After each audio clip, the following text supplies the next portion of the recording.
നമസ്കാരം. Alpha palliative care daily ന്യൂസിലേക്ക് സ്വാഗതം. പ്രധാന വാർത്തകൾ.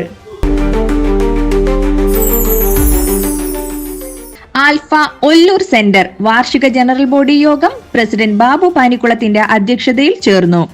പുതിയ ഭാരവാഹികളായി നിലവിലെ കമ്മിറ്റിയെ തിരഞ്ഞെടുത്തു. Secretary CJ Joji, treasurer MJ Davis, nurse in charge Preethi, physiotherapist Anu എന്നിവർ വിവിധ റിപ്പോർട്ടുകൾ അവതരിപ്പിച്ചു. ഡോക്ടർ വിസിറ്റിന്റെ ഉത്തരവാദിത്തം ആൽഫ തറവാട് ഏറ്റെടുത്തതിനെ കുറിച്ചും അക്കാരണത്താൽ 2 ഹോം കെയർ തുടങ്ങാൻ കഴിഞ്ഞതിനെ കുറിച്ചും സംതൃപ്തി പ്രകടിപ്പിച്ചു. കമ്മ്യൂണിറ്റി ഡയറക്ടർ സുരേഷ് ശ്രീധരൻ മുഖ്യപ്രഭാഷണം നടത്തി.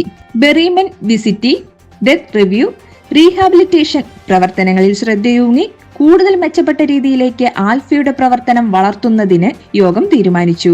മുൻ ഭാരവാഹികളായ Antony Kadavi, Satheesh Mankuzhi, VJ Pappu, Ando, ML George, Jaison Peroottil, SAPC district coordinator Vismaya Venugopal, state coordinator Fabin Baby, office assistant Nimmi തുടങ്ങിയവർ സംസാരിച്ചു.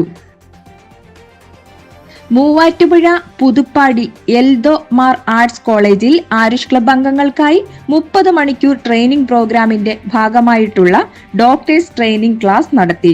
സോഷ്യൽ വർക്ക് ഡിപ്പാർട്ട്മെന്റ് മേധാവി ലെമുവേൽ ഉദ്ഘാടനം നിർവഹിച്ചു. തുടർന്ന് Alpha medical director Jose Babu class എടുത്തു. SAPC district coordinator Eldhose K Thankachan, staff പ്രതിനിധി ജെറിൻ VK, ക്ലബ് മെമ്പർ അക്സാസ് കറിയ എന്നിവർ നേതൃത്വം നൽകി. ആൽഫ കുട്ടനാട് സെന്റർ വാർഷിക ജനറൽ ബോഡി യോഗം ഡിസംബർ 22 തിങ്കളാഴ്ച ഉച്ചകഴിഞ്ഞ് 2:30 നടക്കും. സെന്ററിന്റെ അടുത്ത പ്രവർത്തന കാലയളവിലേക്കുള്ള ഭാരവാഹികളുടെ തെരഞ്ഞെടുപ്പും ഇതോടൊപ്പം നടക്കും. സ്വന്തമായി കെട്ടിടം നിർമ്മിക്കുന്നതിന് 18 സെന്റ് സ്ഥലം വാങ്ങുകയും കെട്ടിടം പണി ആരംഭിക്കാനിരിക്കുകയും ചെയ്യുന്ന അവസരത്തിലാണ് 3ാമത് വാർഷിക ജനറൽ ബോഡി യോഗം നടക്കുന്നത്. നിലവിൽ 2 ഹോം കെയർ ടീം ഉൾപ്പെടെ വിപുലമായ സേവനങ്ങളാണ് സെന്റർ നൽകി വരുന്നത്. ഒപ്പം ഫിസിയോതെറാപ്പി സേവനത്തിനെത്തുന്നവരുടെ ശേഷി ഉപയോഗപ്പെടുത്തുന്നതിനും വരുമാനം ഉണ്ടാക്കുന്നതിനുമുള്ള പദ്ധതികളും നടന്നു വരികയാണെന്ന് ഭാരവാഹികൾ അറിയിച്ചു. Alpha community director Suresh Sreedharan യോഗത്തിൽ പങ്കെടുക്കും. ഇതോടെ ഇന്നത്തെ വാർത്തകൾ അവസാനിക്കുന്നു. ജയ് ഹിന്ദ്.